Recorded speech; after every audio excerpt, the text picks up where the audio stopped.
வணக்கம். நாம எல்லோரும் மனசுல அமைதியா இருக்கணும்னு நினைக்கிறோம் இல்லைங்களா? ஆமா, கண்டிப்பா. அது ஒரு பொதுவான தேடல். ஆனா, இந்த மன அமைதிங்கிறது, அது உண்மையிலே கிடைக்கிற ஒண்ணா? இல்ல நாமளே உருவாக்கிக்கிட்ட ஒரு ஒரு மாயமான இலக்கா? இது ஒரு நல்ல கேள்வி. யூஜி கிருஷ்ணமூர்த்தின்னு ஒருத்தர் இருந்தாரு. ஒரு வித்தியாசமான சிந்தனையாளர். அவர் இந்த கேள்விய தான் ரொம்ப ஆழமா கேக்குறாரு. ஆமா. நீங்க குடுத்திருக்கிற அந்த உரையாடல் குறிப்புகள வச்சு, இன்னைக்கு அத பத்தி கொஞ்சம் ஆழமா பார்க்கலான்னு இருக்கோம். சரி. யூஜி கிருஷ்ணமூர்த்தியோட நடந்த சில உரையாடல்கள், அதோட பகுதிகள தான் நாம இன்னைக்கு பார்க்க போறோம். ஓகே. இதுல பாத்தீங்கன்னா, ஆன்மீகம், நாம பண்ற முயற்சிகள், வாழ்க்கையோட அர்த்தம், இதெல்லாம் பத்தி நம்ம வழக்கமான பார்வைகள கொஞ்சம் உடைக்கிற மாதிரி. ஆமா. நெறைய விஷயங்கள் இருக்கு. அவர் பார்வை சொல்லப்போனா கொஞ்சம் அதிர்ச்சியா கூட இருக்கலாம் சிலருக்கு. கண்டிப்பா. அதான் நாங்களும் தெளிவா சொல்லிட விரும்புறோம். இங்க எங்களோட நோக்கம் யூஜி சொல்றத அப்படியே நீங்க ஏத்துக்கணும்னோ, இல்ல முழுசா தள்ளணும்னோ கிடையாது. இல்லவே இல்ல. அதுக்கு பதிலா உங்களுடைய சொந்த வளர்ச்சி, ஆன்மீக தேடல், இத பத்தின உங்க ஆழமான நம்பிக்கைகள ஒரு தடவை நீங்களே கேள்வி கேட்டுக்க. இது ஒரு தூண்டுதலா இருக்கும்னு நினைக்கிறோம். சரியா சொன்னீங்க. ஒரு உரைக்கல் மாதிரி. அதேதான். சரி, ஆரம்பிக்கலாமா? ஆரம்பிக்கலாம். முதல் விஷயமே இந்த மன அமைதி பத்தி தான். ஆமா. யூஜி என்ன கேக்குறார்னா, மன அமைதின்னு ஒண்ணு இருக்குன்னு நாமளா முடிவு பண்ணிக்கிட்டு, ம். அத ஒரு பெரிய இலக்கா வச்சு தொரத்துறோம். ஆனா நிஜமாவே அப்படி ஒண்ணு இருக்கா? இல்ல அது நம்மளோட கற்பனையா? இதுதான் அவரோட முதல் கேள்வி. அப்போ அவர் சொல்றது, ஒரு நிமிஷம், நம்ம அமைதியா இருக்கணும்னு முயற்சி பண்றோமே, ஆமா. அந்த முயற்சியே இப்போ நாம அமைதியா இல்லாம இருக்கிறதுக்கு காரணமா இருக்கலாம் அப்படின்னு சொல்றாரா? இது கொஞ்சம் குழப்பமா இருக்கே. அதேதான். ரொம்ப சரியா பிடிச்சீங்க. அந்த அமைதிய அடைய நாம பண்ற ஆன்மீக பயிற்சி, சாதனான்னு சொல்றோமே, தியானம், ஜெபம் மாதிரி. ஆமா. தியானம், ஜபம், யோகா எதுவா வேணா இருக்கலாம். அந்த முயற்சியே ஒரு விதமான மனக்கலக்கத்த, ஒரு போராட்டத்த உள்ளுக்குள்ள உருவாக்குதுன்னு சொல்றாரு. ஓஹோ! அதனால யூஜியோட அந்த அதிர்ச்சியான கருத்து இதுதான். உங்க அமைதியை தேடும் தேடலே உங்க அமைதியின்மைக்கு காரணம். அட இது ரொம்ப புதுசா இருக்கு.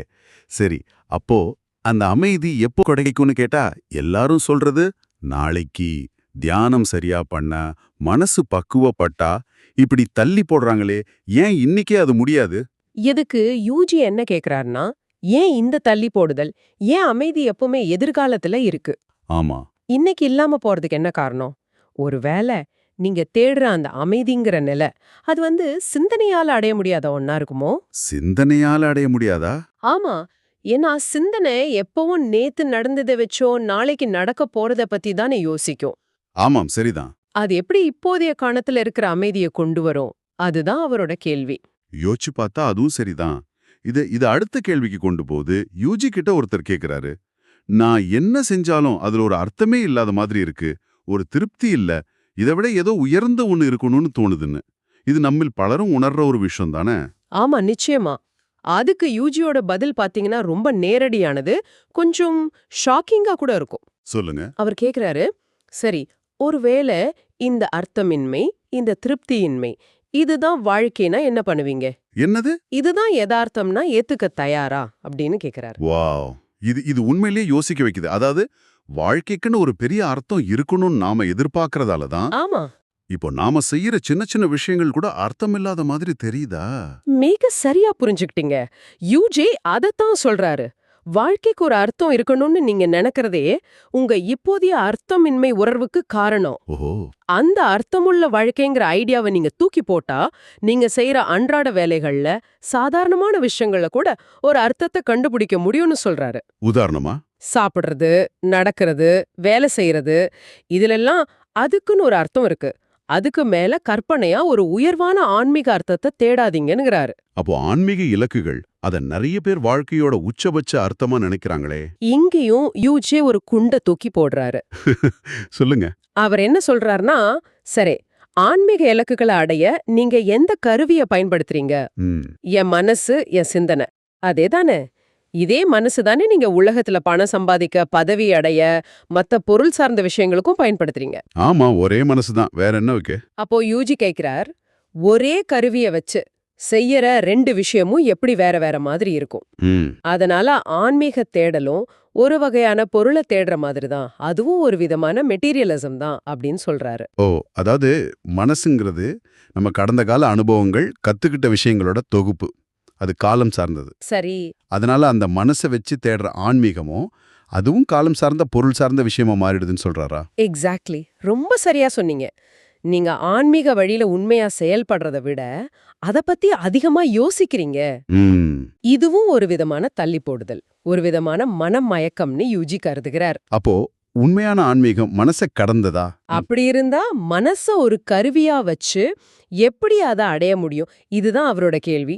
சரி, இது அடுத்த முக்கியமான விஷயத்துக்கு வருது. சுயநலம், சுயநலமின்மை. ஆமா. பொதுவா நாம சுயநலம் கெட்டது, சுயநலமின்மை நல்லதுன்னு நினைக்கிறோம். ஆனா யூஜி இதையும் கேள்வி கேட்கிறாரு போல இருக்கே. ஆமா, ரொம்ப ஆழமா கேக்குறார். சுயநலம் கெட்டதுன்னு நாம கண்டிக்கிறோம். சரி, ஆனா சுயநலமின்மைங்கிறது என்ன? அதுவும் ஒரு கருத்து தானே? ஆமா, அதுவும் மனசால, சிந்தனையால உருவாக்கப்பட்ட ஒரு கருத்து தான். அத அடையிற நாள் எப்போ?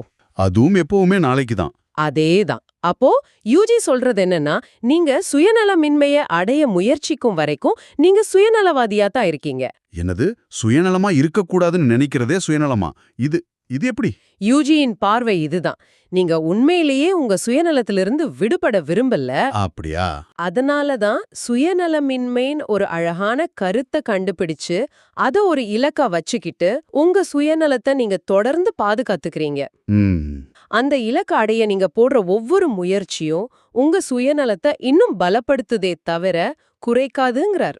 அடேங்கப்பா, இது இது ரொம்பவே புரட்சிகரமா இருக்கு. இருக்கு. அப்போ முயற்சியே இல்லாம இருக்க முயற்சி பண்றது, அத பத்தியும் அவர் சொல்றாரு. அதுவும் இதே மாதிரி தானா? அதேதான். இது இது அமைதிக்காக போர் செய்யற மாதிரி இருக்கே. கரெக்ட். அதே உதாரணத்தை தான் அவரும் பயன்படுத்துறாரு.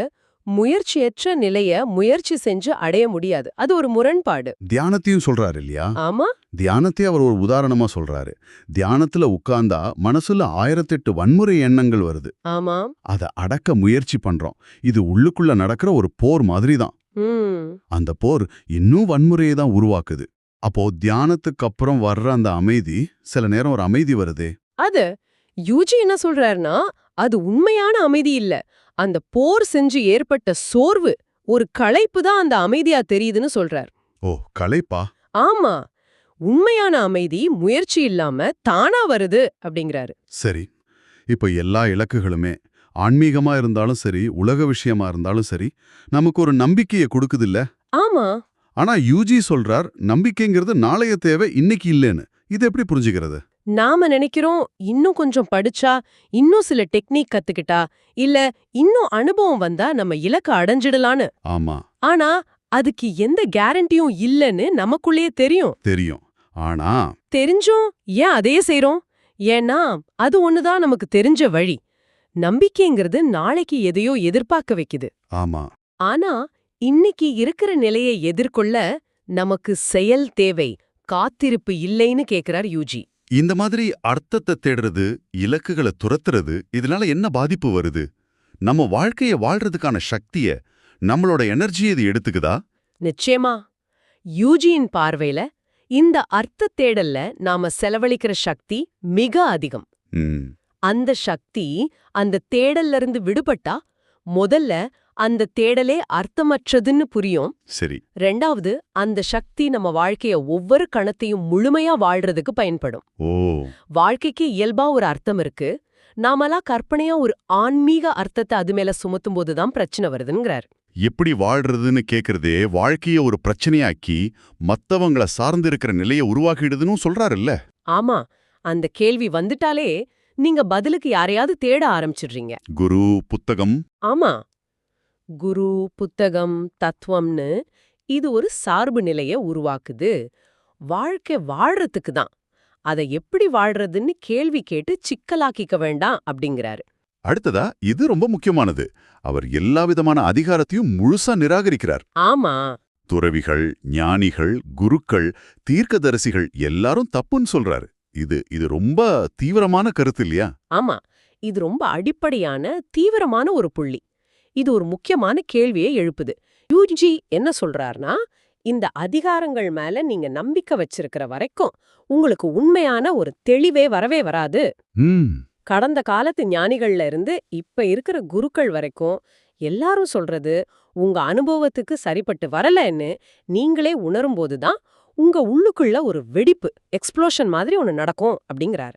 அந்த வெடிப்புன்னா என்ன? ஏதோ பெரிய மனமாற்றமா இல்ல வேற ஏதாவதா? அது வெறும் மனமாற்றம் இல்ல, அதை விட ஆழமானது. உங்களுடைய மொத்த கடந்த காலமும் நீங்க கத்துக்கிட்டது, நம்புனது, உங்க பாரம்பரியம், உங்க கலாச்சாரம், சொல்லப்போனா மனிதகுலத்தோட ஒட்டுமொத்த அனுபவம், இது எல்லாமே உங்ககிட்ட இருந்து உதிர்ந்து போற ஒரு நிலை. அப்படியா? அது நடந்தா மட்டும்தான் உங்க உண்மையான தனித்தன்மை வெளிப்படும். ஆனா இது முக்கியம், இது நீங்களா முயற்சி செஞ்சு அடையறதில்ல. அப்புறம் இது தானா நிகழ வேண்டிய ஒண்ணுங்கிறார். இதுக்கு இதுக்கு பயங்கரமான தைரியம் வேணும் போல இருக்கே. வேணும், ஆனா அதை நாம நினைக்கிற மாதிரி எதையாவது எதிர்த்து போராடுற தைரியம் இல்ல. பின்ன பயமும் இந்த அதிகாரங்கள் மேல இருக்கிற நம்பிக்கையும் உங்களை விட்டு போனதுக்கு அப்புறம் இயற்கையா உங்ககிட்ட இருக்கிற ஒரு நிலை தான் அந்த தைரியம். அது ஒரு கருவி இல்ல. ஓ, யூஜி சொல்றார், செய்யறத நிறுத்துறது தான் உண்மையான தைரியம். உங்க உள்ளுக்குள்ள இருக்கிற அந்த பாரம்பரியத்தோட முடிவு தான் தைரியம். நம்ம பிரிச்சு பார்க்கறோமே, ஆமா, எதிர்நிலைகள், ஆப்போசிட்ஸ். அதிலிருந்து விடுபட்டா நீங்க எப்பவுமே தப்பா இருக்க மாட்டீங்கன்னு சொல்றாரு. இதோட அர்த்தம் என்ன? இந்த நல்லது கெட்டது சரி தவறுங்கிற எதிர்நிலைகள் தான் எல்லா பிரச்சனைக்கும் மூலம்னு யூஜி பாக்குறாரு. இதுல இருந்து விடுபடுறதுங்கிறது அவர் சொல்ற உதாரணம் எதிர்பாராம ஒரு கரண்ட் கம்பியை தொடர மாதிரிங்கிறாரு. பயமா இருக்குமே. ஆமா, அது பயமா இருக்கும், நீங்களா விரும்பி செய்ய முடியாத ஒண்ணு. அப்படியே ஒரு நிலை வந்தா அது கடவுள் விடுதலைன்னு நீங்க வச்சிருக்க எல்லா தேடலையும் சேர்த்து பொசுக்கிடும். ஓ, அதுக்கு ஒரு உதாரணம் சொல்றாரு. பசி சாப்பிட்டதுனால நிக்கல, பசியே இல்லாம போனதுனால நிக்குதுன்னு. இது அந்த நிலையை விளக்குதா? ஆமா, சரியா சொன்னீங்க. உங்க தேடல் திருப்தி அடைஞ்சதுனால முடியல, அந்த தேடலே அந்த தேடலுக்கான பசியே இல்லாம போகும்போதுதான் நிக்குது. அப்போ அந்த நிலையில இது நல்லது இது கெட்டதுங்கிற பிரிவினை இல்ல, எல்லாமே அது அதோட இயல்புல இருக்கு. அப்போ யூஜி என்னதான் சொல்றார்? அவரோட போதனைன்னு எதை எடுத்துக்கிறது? ஏன்னா அவரே சொல்றாரே, என்கிட்ட சொந்தமா இதுவும் இல்ல, ஆமா நீங்க கேக்குற கேள்விக்கு வர்ற பதில் தான் என் வெளிப்பாடுன்னு. ஆமா, அது மட்டும் இல்ல, அவர் இன்னும் ஒரு படி மேல போய் சொல்றார். அந்த கேள்வி கேட்கிற ஊடகம், அதாவது நீங்க கேட்பவர், ஏற்கனவே சிதைஞ்சு போயிருக்கு, கண்டிஷன்ட் ஆயிருக்கு. ம். அது தன்னோட பழைய தொடர்ச்சியை எப்படியாவது காப்பாத்திக்க தான் பார்க்குது. அதனால நீங்க புரிஞ்சுக்கிறதா நினைக்கிற விஷயம் அவர் சொல்லும் போதே செத்து போயிடுதேங்கிறார். அப்போ அவர் எதுக்கு இதெல்லாம் சொல்றார்?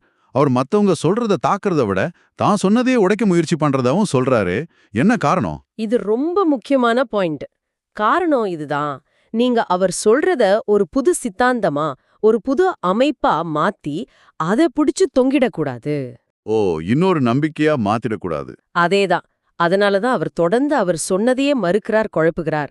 அவர் ஒரு புது தத்துவத்தை உருவாக்க வரல, சொல்லப்பட்ட சிந்திக்கப்பட்ட எல்லாத்தையுமே முழுசா நிராகரிக்கிறது தான் அவரோட நோக்கம். அவர் வார்த்தைகளை நீங்க ஒரு கோட்பாடா மாத்துனா அதுல இருக்கிற ஜீவன் போயிடும்னு நினைக்கிறாரு. அவர் தன்னோட சொந்த அனுபவத்தை பேரழிவுன்னு சொல்றாரு. அது என்ன?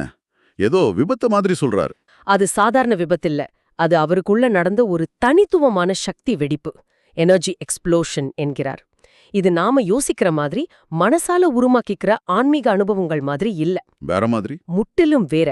அது ஒரு அணுசக்தி மாதிரி, உடம்போட எல்லைகளை தாண்டி பயங்கரமான வலியோட வெளிப்பட்டதுன்னு விவரிக்கிறாரு. இது நம்ம புரிஞ்சுக்கக்கூடிய வழி இல்ல, முற்றிலும் வேறான ஒண்ணுன்னு என்கிறார். சமாதி நிலைய பத்தியும் சொல்றாரு. அது எல்லா அறிவும் செத்ததுக்கு அப்புறம் வர்றதுன்னு. ஆமா, வாம்பைக்கு தெரிஞ்ச எல்லா அறிவும் எல்லா அனுபவமும் அதோட முடிவுக்கு வரும்போது ஒரு சாவு மாதிரி நிலை வருது. உடல் ஒரு பிணம் மாதிரி ஆயிடுது. நம்ம செல்களுக்குள்ள பதிஞ்சிருக்கிற அறிவு அனுபவம் எல்லாம் நிக்குது. இந்த இயற்கை நிலை, நேச்சுரல் ஸ்டேட் பத்தி நாம பொதுவா வச்சிருக்கிற கருத்துக்களுக்கும் இதுக்கும் சம்பந்தமே இல்லைன்னு சொல்றாரு. கடைசியா மரணம், மறுபிறவி இத பத்தியும் கேள்வி கேட்கிறாரு. ஆமா, மரணத்தை பத்தின பதில்கள் நமக்கு திருப்தி தராததால தான் நாம மறுபிறவின்னு ஒரு கதையை உருவாக்கிக்கிட்டோம்னு சொல்றாரு யூஜி. அப்போ மறுபிறவி இல்லையா? அவரு கேக்குறாரு, மறுபடி பிறக்கிறதுக்கு அங்க என்ன இருக்கு? நீங்க உயிரோட இருக்கும்போதே உங்க அறிவு, உங்க நினைவுகள், உங்க நாங்கிற எண்ணத்தை தவிர வேற என்ன இருக்குன்னு கேக்குறாரு. இந்த சிந்தனை, இந்த நாங்கிற தொடர்ச்சி இல்லாம போகணும்னா ஒரு மருத்துவ மரணம், கிளினிக்கல் டெத் மாதிரி அனுபவம் தேவைன்னு சொல்றாரு. ஆமா, அந்த மாதிரி ஒரு அனுபவத்துல தான் இந்த சிந்தனையோட தொடர்ச்சி அறுபடுது. உடம்புக்கு சாவில்ல, அது அதோட வடிவத்தை மாத்திக்குது. ஆனா இந்த நான் என்னுடையதுங்கிற சிந்தனையின் தொடர்ச்சி தான் சாகணுங்கிறார். சரி, யூஜி கிருஷ்ணமூர்த்தியோட இந்த கருத்துக்களை பத்தின நம்ம விரிவான பார்வை ஒரு முடிவுக்கு வருது. ஆமா, அவர் சொல்ற விஷயங்கள் ரொம்ப சவாலானது, நிஜமாவே நம்மள ஆழமா யோசிக்க வைக்குது. கண்டிப்பா. நாம எதை தேடுறோமோ அந்த தேடலையே கேள்வி கேட்க சொல்றார். அமைதி, அர்த்தம், சுயநலமின்மைன்னு நாம வச்சிருக்கிற இலக்குகளையே சந்தேகப்பட சொல்றார். ம் கருவிகளையும் தான். ஆமா சிந்தனை, முயற்சின்னு நாம பயன்படுத்துற கருவிகளையே கேள்விக்குள்ளாக்க சொல்றார். எல்லா விதமான குருக்கள், வழிகாட்டிகள், அதிகாரங்களையும் தூக்கி எறிய சொல்றார். ரொம்ப முக்கியமா நம்ம புரிஞ்சுக்க வேண்டியது என்னன்னா, இது எல்லாம் கேட்டுட்டு சரி இனிமே யூஜி சொன்ன மாதிரி இருப்போங்கன்னு நீங்க நினைக்க கூடாது. ஏன்? ஏன்னா யூஜி அத கடுமையா எதிர்க்கிறாரு. அவர் வழிய பின்பற்ற யாரையும் அவர் கூப்பிடல. அதுக்கு பதிலா சொல்லுங்க. உங்களுடைய சொந்த வளர்ச்சி, ஆன்மீகம் பத்தின உங்களுடைய எண்ணங்கள், உங்க நம்பிக்கைகள், உங்க நோக்கங்கள் இதையெல்லாம் நீங்களே ஒரு தடவை ஆழமா பரிசோதனை செஞ்சு பார்க்க, இந்த கருத்துக்களை ஒரு உரைகள்லாம் பயன்படுத்திக்கோங்க. அதுதான் இந்த உரையாடலோட நோக்கம். அதேதான். நிச்சயமா. இதெல்லாம் நமக்கு என்ன அர்த்தத்தை தருது? யூஜி நம்ம முன்னாடி பெரிய பெரிய கேள்விக்குறிகளை வைக்கிறார். ஆமா, இறுதியா உங்களுக்காக ஒரு சிந்தனை கேக்குறோம். யூஜி சொல்றார், நான் சொன்ன ஒவ்வொரு வார்த்தையையும் நானே உடைக்கணும், அதுதான் என் நோக்கம்னு. ஆமா. இப்படி அவர் முன்வைக்கிற கருத்துக்களே தன்னைத்தானே மறுக்கிற தன்மையோட இருக்குன்னா, உண்மைனா என்ன? அறிவை தேடுற நம்ம முயற்சிக்கு என்ன அர்த்தம்? இத பத்தி யோசிங்க. யூஜியோட கருத்துக்களை இன்னொரு நம்பிக்கையா மாத்திக்காம. ஆமா. அதோட எப்படி ஆக்கப்பூர்வமா உங்களால ஈடுபட முடியும்? இத நீங்க சிந்திச்சு பார்க்கறதுக்கு விட்டுட்டு இந்த அலசலை இங்க முடிக்கிறோம்.